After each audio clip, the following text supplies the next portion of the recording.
Bueno, estos son los desafíos que van a tener las dirigencias políticas en América Latina. ¿Mm?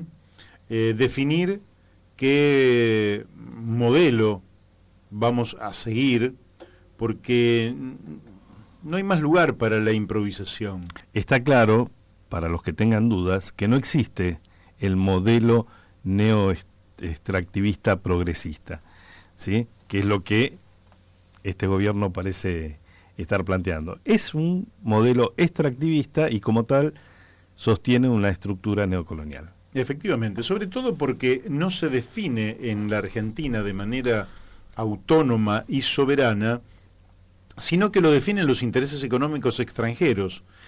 ¿Y cómo lo hacen? Lo hacen con formas coactivas que tratan de ser más o menos sutiles, porque evidentemente matar a militares o civiles, como se hizo en Irak específicamente, con 5 muertos iraníes y otros tantos iraquíes, no es un método que la sociedad vaya a aceptar.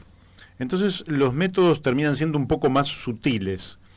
Una de las formas es endeudarte, es decir, decirte, bueno, vos necesitas dólares, te los enchufo en los momentos que te encuentro débil, por ejemplo con el gobierno de Macri, entonces ahí te inyecto 120, 130 mil millones de dólares, no para que te desarrolles, sino para que te endeudes y te debilites y tengas que pagármelos, y cuando no los tengas, yo te voy a decir, me tenés que entregar la minería, me tenés que entregar vaca muerta, me tenés que entregar el litio, me tenés que entregar la renta agraria, etcétera.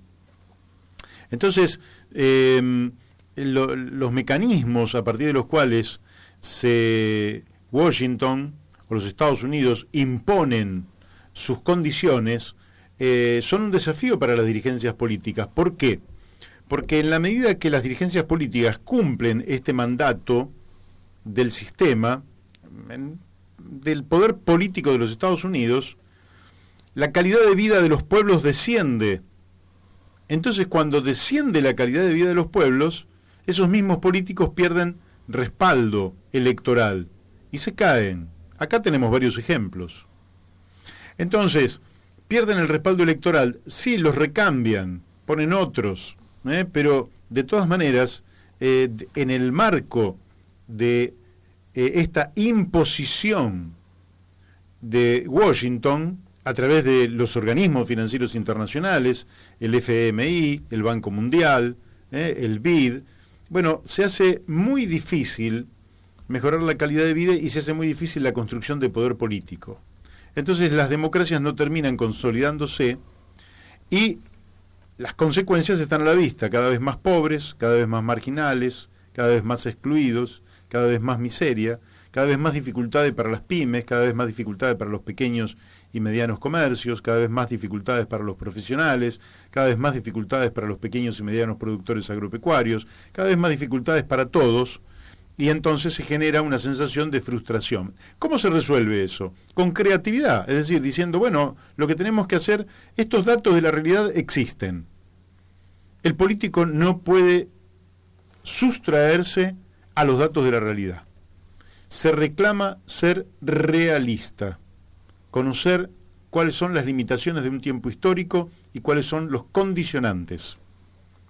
Pero dentro de ese tiempo histórico y dentro de los condicionantes, se pueden crear mecanismos y desarrollar polos y motores económicos nacionales con inteligencia, con cooperación, de tal manera que permita el desenvolvimiento de las fuerzas productivas de ese país, que son las que nos van a permitir tener trabajo de calidad, las que van a incentivar determinados estudios y por tanto la educación, la ciencia y la tecnología, y las que nos van a sacar hacia adelante. Entonces, con creatividad los países pueden salir adelante. En la medida en que se sometan, no van a poder salir adelante. Hoy, por ahí no vamos a avanzar todavía porque la densidad que le damos a nuestro programa es tal que muchos de nuestros oyentes pueden estar, uy, qué denso que es esto. Perfecto. no le vamos a dar tanta densidad, pero también Gabriela está diciendo, más adelante, y quizás en otro momento lo podamos pasar, las consecuencias sociales de la aplicación de estas políticas y cómo están repercutiendo en Brasil estas políticas, que es de manera muy parecida a lo que ocurre en cada lugar donde se aplican estas políticas neoliberales, neocoloniales, del consenso o de la imposición de Washington, que ya están agotadas absolutamente.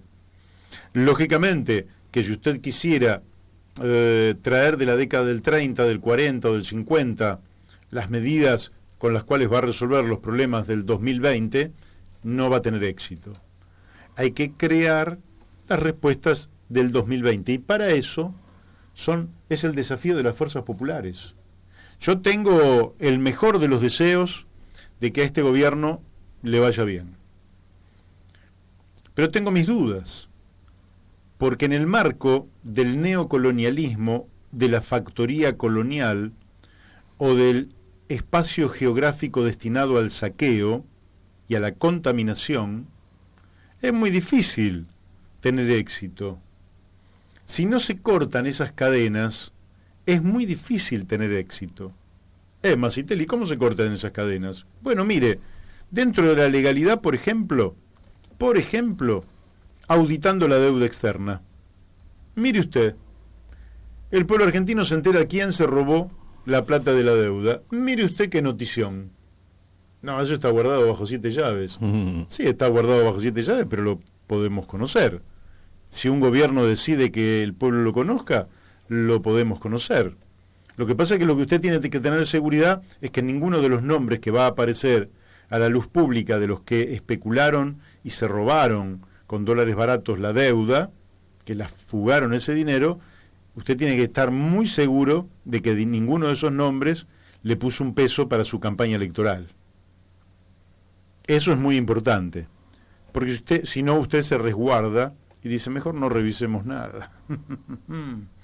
No revisemos nada, ¿no? No, sí, hay que revisar, hay que ir a la auditoría de la deuda externa. Otra de las formas,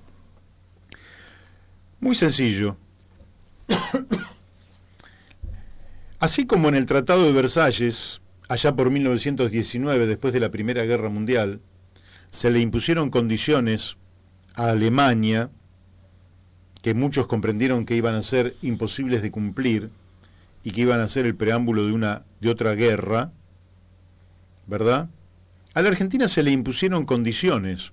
No, Masitelli, ¿qué está diciendo? ¿Cuándo se le impusieron condiciones? Sí, después de la guerra de Malvinas, pero ¿en forma inmediata, Masitelli? No, en forma inmediata no. Pasaron 10 años casi, pasó casi una década. Fue Carlos Menem el que firmó los tratados de Madrid.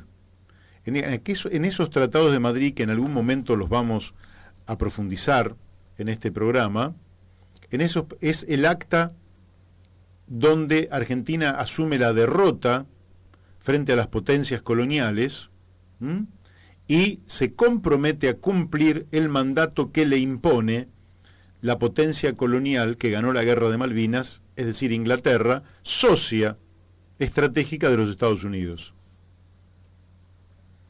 Y esos son los tratados de Madrid, que firmó el Cavallo como canciller y Carlos Menem como presidente. Pero no presidente de una nación independiente y soberana, sino presidente de una semicolonia, que empezó a tener relaciones carnales, que empezó a jugar al tenis con George Bush padre, que empezó a acompañar la guerra del Golfo, en la cual no teníamos absolutamente nada que ver, el que empezó a entregar el patrimonio público de los argentinos, las empresas, este desmantelamiento del Estado del que nos hablaba muy bien Gabriela Orden desde Brasil, y que ejecutó una política absolutamente desgraciada y desdichada para los argentinos, porque se perdieron millones de fuentes de trabajo, se perdió empleo de calidad, muchos ingenieros de áreas estratégicas como los ferrocarriles, la aviación o los astilleros ya no tuvieron lugar donde desarrollar sus conocimientos, ni tampoco esos ingenieros tuvieron lugar donde transmitir esos conocimientos a otros discípulos que pudieran continuar y superar la obra de sus maestros, entonces la Argentina entró en un tobogán de decadencia que tuvo un valle en el 2001, 2002, que después se recuperó con precios extraordinarios y no pagando la deuda y devaluando, pero que después nos volvimos a estancar, y esta democracia argentina hoy luce estancada.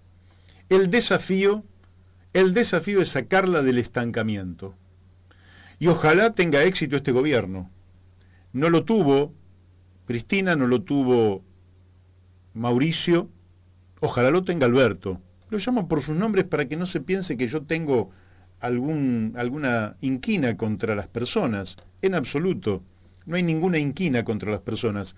El enemigo del pueblo argentino es el sistema que se montó en este país, que es un sistema de saqueo, que es un sistema de robo, que es un sistema que le llaman de desregulación, pero que es lo mismo. Cuando le hablan de la apertura de la economía, miren, usted cuando se va a acostar a su casa, cierra la puerta de su casa y cierra las ventanas. ¿Por qué? Porque usted no quiere que nadie le entre a su casa a robarle. Bueno, los ladrones le dicen que usted no ponga rejas, que deje la puerta abierta, que ellos van a entrar y no se van a llevar nada. Y cuando usted se va a dormir y se despierta al día siguiente, se encuentra que se llevaron la bicicleta, que se llevaron el televisor, que le robaron varias cosas. Y usted, si por un momento fue ingenuo y no cerró la puerta y dejó la reja abierta y las ventanas también abiertas, no puede volver a ser ingenuo otra vez, y otra vez, y otra vez. ¿Qué es lo que le pasa a la Argentina? Y la gran esperanza es que este gobierno no vuelva a ser ingenuo. Que no vuelva a ser ingenuo. O cómplice. Bueno, yo preferiría, ser todavía precavido porque lleva un mes va a cumplir el gobierno, todavía es poquito tiempo, y le vamos a dar unos días al gobierno para antes de hacer críticas, que yo creo que ya se puede merecer algunas, pero vamos a darle el crédito que corresponde, si acá nosotros no es que tenemos ningún interés subalterno, queremos que el gobierno le vaya bien. Pero ojo, no le va a ir bien al gobierno si se alinea con Donald Trump. No le va a ir bien.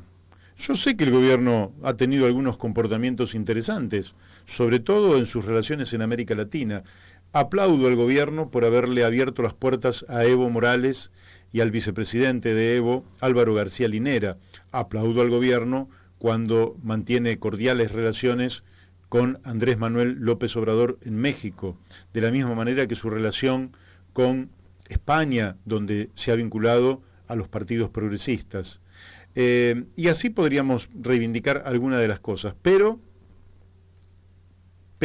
quiero ver qué pasa con el dinero, quiero ver qué pasa con los intereses, quiero ver qué pasa con el bolsillo, porque de eso se va a tratar si la Argentina quiere volver a tener crecimiento económico, inversiones, trabajo para todos y saber a dónde vamos. Tema que todavía no tengo claro porque no se ha explicitado y espero que no pase tanto tiempo para que nos digan a dónde vamos. Porque si no sabemos a dónde vamos, cualquier camino nos va a llevar a cualquier lado, pero seguramente ese lado al que vamos a llegar no es el que necesita la mayoría del pueblo argentino.